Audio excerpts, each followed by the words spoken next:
Wara 4 xhur biss impjegat fl-uffiċċju tal-Prim Ministru, id-Deputat Nazzjonalista Karol Aquilina kien ingħata somma ta' 10,402 euro bħala kumpens ta' tmiem tal-kuntratt tiegħu. Iċ-ċifra li kienet tammonta għal iżjed mis-salarju li kien ħadem għalih f'dak il-perjodu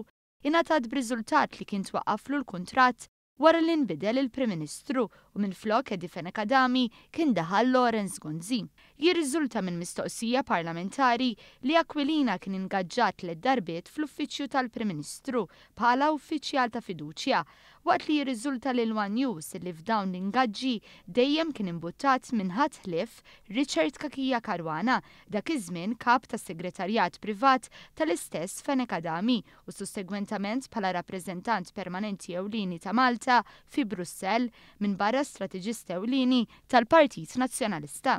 Min mistoqsija tad-deputata Rosien Kutajjar lil Prim Ministru Joseph Muscat dwar x'karigi kellu Aquilina fl-uffiċċju tal-Prim Ministru bejn l-2003 u l-2012 u kull ħlasijiet jew kundizzjonijiet li l-karigi kienu jġorru, joħroġ li Aquilina kien misqi tajjeb ħafna minn amministrazzjonijiet nazzjonalisti.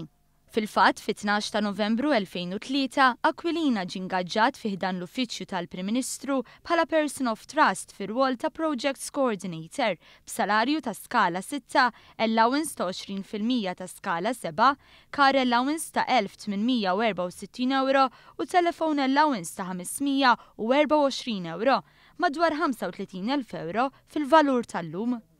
Dan il-kuntratt ġie fit-tmiemu fl-24 ta' Marzu 2004 iżda ngħata l-kumpens ta' 10,402 euro minħabba l-bidla fil-Prim Ministru u fuq il-bażi tal-kuntratt li kien iffirma 4 xhur biss qabel. Aquilina mbagħad reġa' ġie ingaġġat fl-ewwel ta' Frar 2008 b'effett blura mill-ewwel ta' Settembru 2007 bħala konsulent legali part-time b'salarju ta' 20,271 euro għal minimu ta' 25 siegħa fil-ġimgħa.